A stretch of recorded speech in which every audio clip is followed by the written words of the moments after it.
بسم اللہ الرحمن الرحیم۔ السلام علیکم، میں ہوں آپ کا بھائی عباس حمدانی اور آپ دیکھ رہے ہیں جعفریات ٹی وی۔ آج کا ہمارا موضوع گفتگو ہے سورہ قدر اور شہنشاہ امام زمانہ اجر اللہ فرج شریف۔ دوستو، داؤد بن فرقت معلی بن خنیس نے ایک دن بارگاہ صادق آل محمد علیہ السلام میں عرض کیا کہ سورہ قدر انا انزلناہ فی لیلۃ القدر کی تفسیر فرمائیں تاکہ ہم شکوک و شبہات میں نہ الجھیں۔ فرمایا شب قدر وہ عظیم رات ہے جو ہزاروں مہینوں سے بہتر ہے، کیونکہ اس میں جملہ ملکوت آ کر بارگاہ حجت الاسر علیہ السلام میں حاضری دیتے ہیں اور اپنے وقت کے حاکم کو گزشتہ سال کا حساب دیتے ہیں اور آئندہ سال کے لیے دستور العمل حاصل کرتے ہیں۔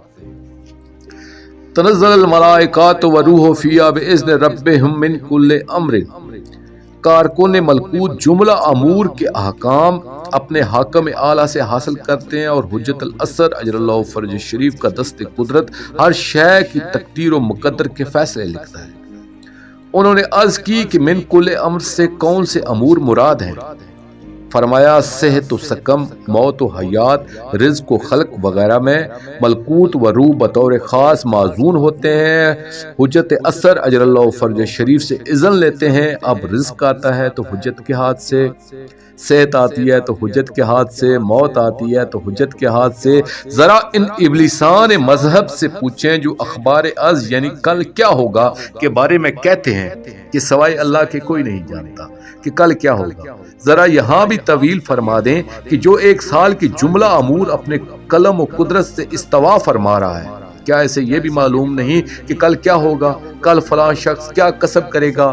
جو شہنشاہ مطلق العنان اجر اللہ فرج شریف سال بھر کی تقدیریں لکھتا ہے، موت و حیات کے فیصلے کر رہا ہے، رزق و صحت و سقم کے فیصلے فرما رہا ہے، اسے اتنا بھی معلوم نہیں کہ کس کی موت کہاں آنا ہے، کل کیا کمانا ہے وغیرہ وغیرہ۔ وہی تو حجت ہے جو ہر فرد کی شقاوت اور سعادت کے فیصلے کرے، جو کائنات کے ہر امر کو اپنے ہاتھ سے جاری فرمائے۔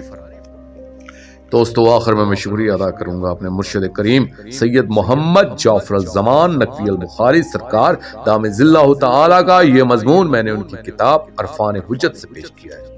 آخر میں اپنے پاک شہنشاہ کی بارگاہ میں دعا کریں گے، الجل الجل یا سلطان المنصور، یا امان الخائفین، یا رب العرض اجر اللہ تعالی فرجک و صلوات اللہ علیکہ، یا ربا محمد و آل محمد صلی اللہ محمد و آل محمد واجل فرج آل محمد صلی اللہ علیہ وآلہ وسلم۔